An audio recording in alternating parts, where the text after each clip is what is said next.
Ryan's office revenge. Ray Kellerman looked me dead in the eye across that conference table and said, "We're going in a different direction, Tank. The heavy equipment division doesn't fit our new model." The room went quiet. Not the kind of quiet where people are thinking. The quiet where everyone knows something just broke and nobody wants to be the first to look at the pieces. There were 12 people at that table. Dispatchers I'd trained, operations guys who'd worked under me for years, my assistant supervisor Tony who'd been with me since the beginning. Outside the window, I could hear a diesel engine warming up. One of our Peterbilt 389s getting ready for a morning run with a D9 Caterpillar strapped to the back. Inside, nobody moved. They all found something interesting to stare at on the tabletop. My name is Marcus Sullivan. People call me Tank. I'm 48 years old. And for 18 years, I built the heavy equipment transport division at Kellerman Heavy Transport in Fort Wayne, Indiana. Not on paper, not with some fancy title. I built it from the ground up, one oversized load at a time. Let me back up. I got out of the Army in 2006. Did my time in logistics, moving equipment and supplies in Iraq. Good at it too. Had a knack for figuring out how to get a 40-ton piece of machinery from point A to point B without taking out any bridges along the way. When I came home, my marriage was already falling apart. Carol had been handling everything alone for 3 years, raising our daughter Lisa while I was overseas. We tried to make it work for another year, but some things you can't fix with good intentions. The divorce was clean. Carol moved back to Ohio with her family. Lisa stayed with me during the school year, spent summers with her mom. That kid was 8 years old and already talking about building rockets and designing robots. Smart as a whip, just like her mother. Ray Kellerman hired me to run dispatch for his trucking operation. Kellerman Transport was small time then. 15 trucks, standard freight, nothing special. But Ray had this idea about getting into heavy equipment transport. Construction was booming, and somebody needed to move all those bulldozers and excavators from the dealers to the job sites. Problem was, nobody on his crew knew the first thing about oversized loads. That's where I came in. I understood weight distribution, bridge clearances, permit requirements. All that military logistics training had to be good for something, right? So I started small, convinced Ray to let me try a few loads, see how it went. First job was moving a compact excavator from a John Deere dealer in Columbus to a construction site outside Indianapolis. Standard stuff, really. 22,000 pounds. Nothing that required special permits, but I treated it like I was moving a tank through downtown Baghdad. Double-checked the route.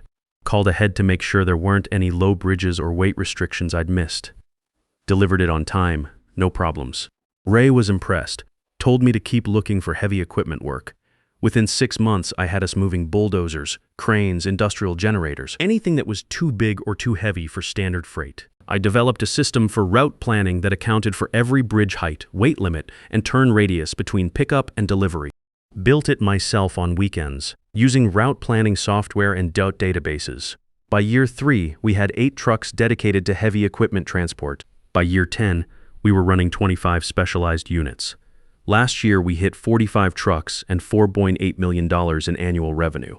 That's real money in this business. Average margin on heavy equipment runs is 35% higher than standard freight, but you earn every penny of it.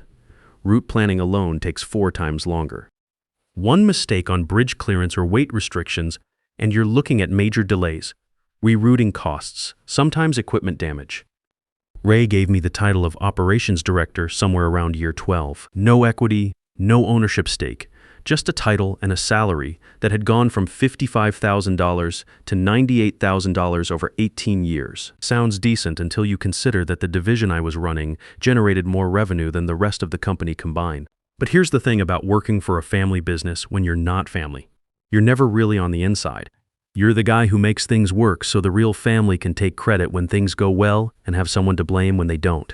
Lisa started high school 2 years ago. Kid wants to study engineering at Purdue. Acceptance letter came last month. She's got the grades, got the test scores. What she doesn't have is $120,000 pledged for 4 years of tuition. What I don't have is $120,000 sitting in a college fund. Been living paycheck to paycheck for years, trying to keep up with child support and house payments and everything else that comes with being a single dad. I'd been talking to Ray about a profit-sharing arrangement for months. Nothing crazy. Just a small percentage of the heavy equipment division revenue. Something to help with Lisa's college costs. Ray kept saying we'd discuss it later, maybe next quarter, after we see how the numbers look. Then Ray's nephew Derek graduated from business school. Derek Kellerman was 29 years old and had never driven anything bigger than his BMW. What he had was an MBA from Indiana University and a head full of business theory that had never been tested against reality. He came into the company talking about operational efficiency and market focus and streamlining our service offerings. I trained him anyway. Spent 4 months walking Derek through every aspect of the heavy equipment operation. Showed him the route planning system, the permit processes, the client relationships I'd built over 18 years. He took notes and nodded, and occasionally used words like synergistic in ways that made Tony roll his eyes. The kid wasn't stupid. He understood the numbers, could read a P&L statement, knew how to build a PowerPoint presentation that looked impressive. What he didn't understand was the business. Heavy equipment transport isn't about volume, it's about expertise.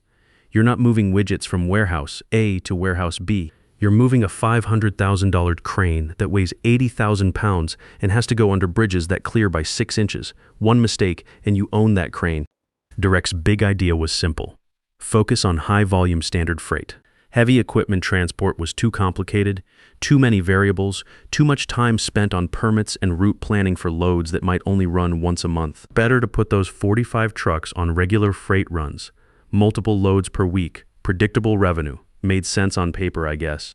If you ignored the fact that heavy equipment transport had higher margins, stronger client relationships, and virtually no competition in our region.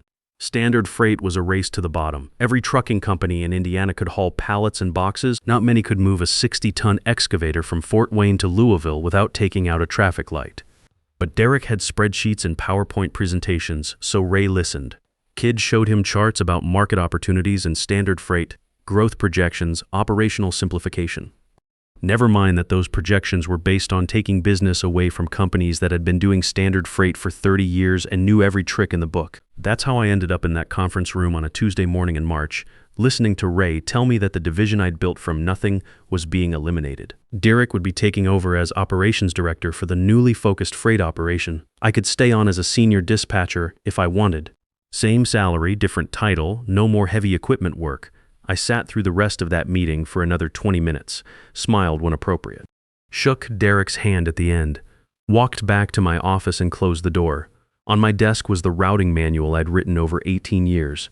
3-ring binder, 200 pages, every bridge height and weight restriction in 6 states, every shortcut, every alternate route, every dot contact I'd cultivated. Client phone numbers, permit procedures, equipment specifications, 18 years of knowledge that existed nowhere else. I picked it up and held it for a while. Thought about the first crane move I'd done for Acme Construction 15 years ago. Emergency job had to get a tower crane to a downtown Indianapolis site over a weekend. Every other company in the state said it couldn't be done. Too many low bridges, too many weight restrictions, permits would take weeks. I found a way. Took me 8 hours of route planning, 3 different permit applications, and a police escort through downtown at 2 in the morning, but we got that crane there on time. Acme's been calling me directly for crane moves ever since, not Kellerman Transport. That night, I called Lisa. She was at her mom's for spring break. Told her about the meeting, about Derek taking over operations. Kid's smart enough to read between the lines. What about my college fund, she asked. I told her we'd figure something out, always did before. What I didn't tell her was that I'd already started figuring. During that meeting, while Derek was explaining his vision for streamlined operations, I'd been thinking about something else entirely. The route planning system I'd built, the client relationships I'd developed, the specialized knowledge that had made Kellerman Heavy Transport the go-to company for oversized loads in the Midwest. None of it belonged to Kellerman. It belonged to me. I'd built that route planning system on my own computer, on my own time, using my own software.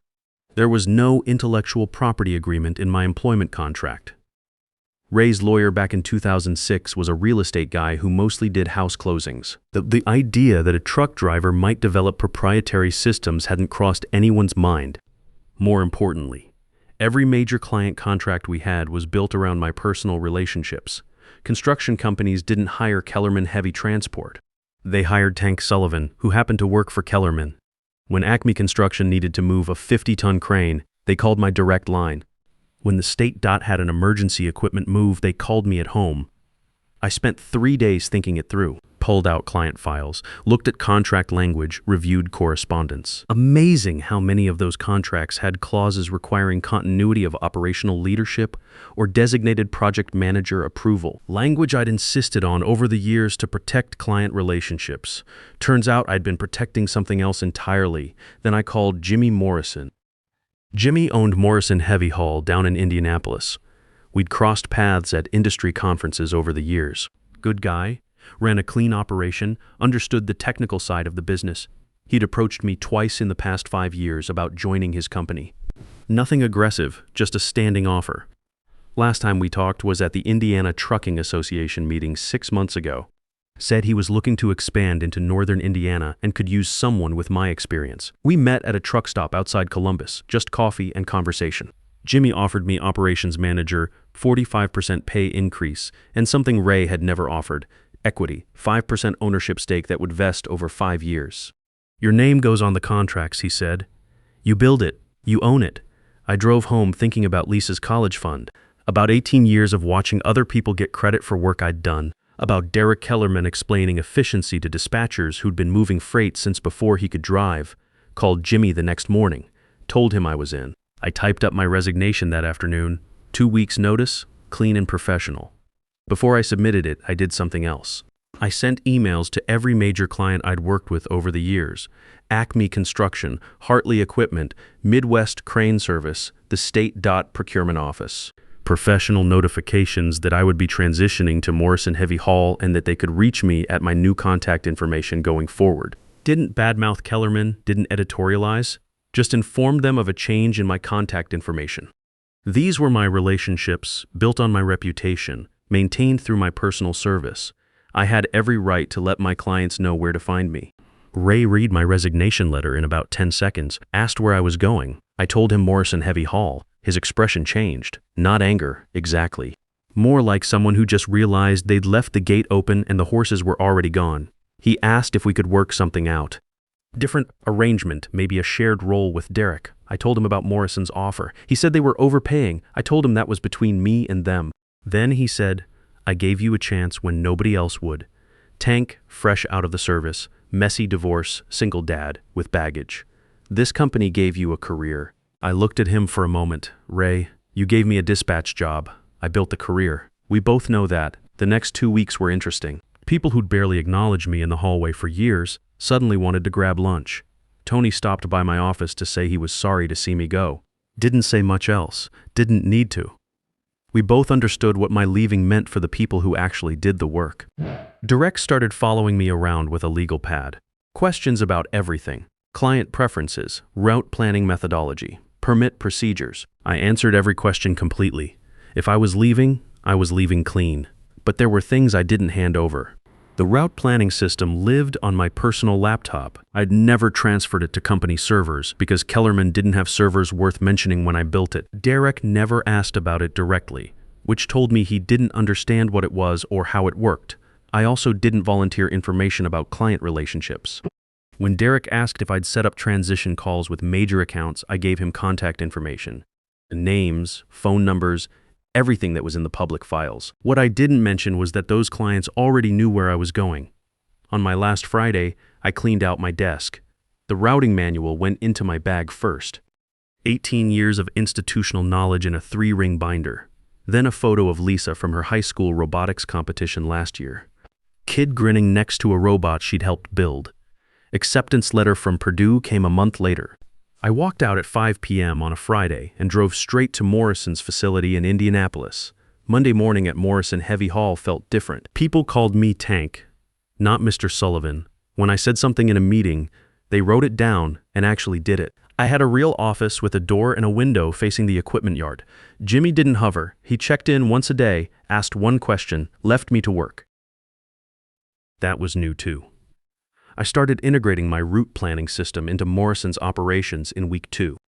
Proper IP transfer, legal documentation, fair compensation for the software. First time in 18 years that something I'd built was officially legally mine to sell. The phone started ringing by week 3. Acme Construction had a rush job, needed a crawler crane moved from Fort Wayne to Evansville. Hartley Equipment had 3 excavators that needed to get to a job site by Friday. The state DOT had an emergency bridge repair that required moving a concrete mixer through restricted zones. All calls that would have gone to Kellerman Heavy Transport. All calls that now came to Morrison Heavy Haul, asking for Tank Sullivan. It took 18 months, but we eventually captured about 35% of Kellerman's heavy equipment client base. Not overnight like some kind of movie revenge story. Real business doesn't work that way. You earn clients one job at a time, one successful delivery at a time. But when you've got 18 years of relationships and the technical expertise to back them up, word gets around. By the end of year one, Morrison had expanded to 28 heavy equipment units. We were bidding on statewide dot contracts, handling specialized industrial moves, working with construction companies that had never heard of Kellerman Transport. My 5% equity stake was worth $85,000 at the 18-month valuation. Not enough to fully fund Lisa's college, but enough to cover 3 years with careful budgeting. That plus my salary increase meant she could focus on studying engineering instead of worrying about student loans. Ray called me 4 times over that period. Each message was some variation of consulting opportunities, bringing my expertise back in a different capacity. The 4th message was different. He mentioned loyalty twice and said something about destroying the business he'd built. I called him back on a Sunday morning. Ray, I said, 18 years ago, you hired a guy who knew how to move heavy equipment. You got exactly what you paid for. Nothing more, nothing less. I hung up. Found out through Tony that Kellerman sold 30% of the company to a regional competitor 8 months after I left. Derek's still there, running standard freight operations. Don't know how that's working out for them, don't really need to know. What I do know is that at the Indiana Heavy Equipment Transport Association conference last fall, Morrison Heavy Haul won the Safety Award and the Client Service Excellence Award. Jimmy said a few words, then introduced me as the guy who made it happen. Lisa was there. She'd driven down from Purdue for the evening. Kid made Dean's List her first semester. When they called my name for the service award, she was the loudest one clapping. On the drive back to Fort Wayne, she told me her robotics team was working on an autonomous crane project, wanted my input on the weight distribution calculations. I told her I'd look at it over Christmas break. That's when it hit me. For the first time in 18 years, I had something to look forward to other than just getting through another week. My name was on the contracts, my expertise was valued. My kid was building robots at one of the best engineering schools in the country. The funny thing is, I never set out to get revenge on Ray Kellerman. Revenge implies anger. And I wasn't angry, I was just done. Done with being the guy who built other people's empires. Done with having my expertise taken for granted. Done with watching MBA kids get credit for systems they didn't understand and couldn't replicate. What I did was simple. I took my knowledge and my relationships and I went somewhere they'd be valued. That's not revenge. That's just good business.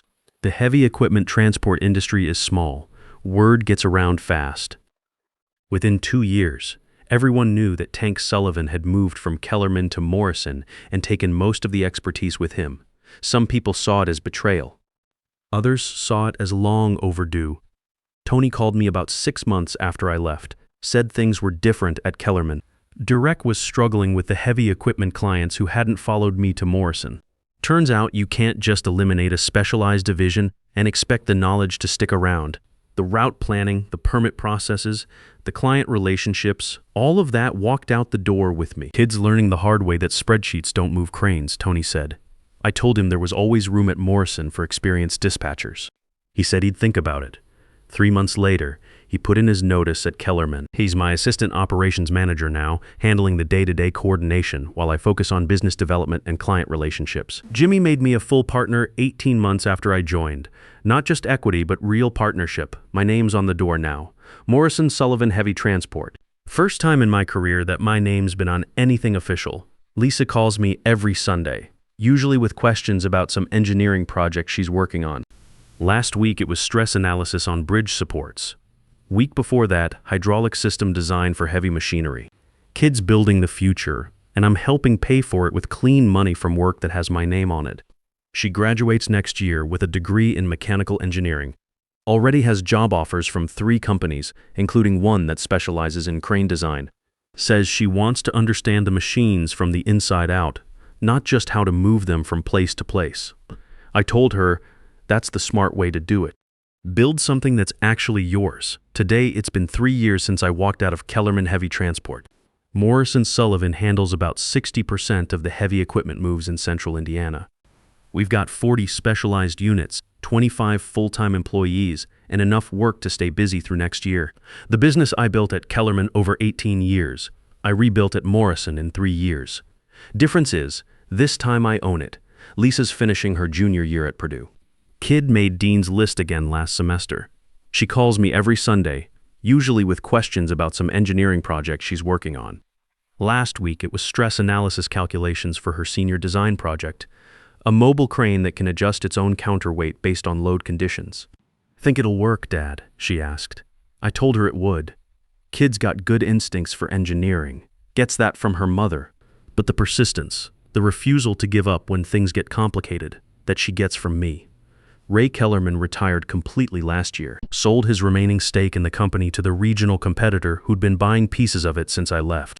Derek moved to Chicago, got a job with some consulting firm, probably telling other companies how to streamline their operations. I don't think about them much anymore. You can't build a future by looking backward. Here's what I want to leave you with. If you've spent years building something inside a structure that was never designed to see you, you already know what I'm talking about. You've felt that slow realization that loyalty only runs one direction in certain rooms. Know what you actually own. Not what you've contributed to, not what you've been allowed to use. What is legally, documentably, provably yours. Your relationships, your systems, your methods, your reputation.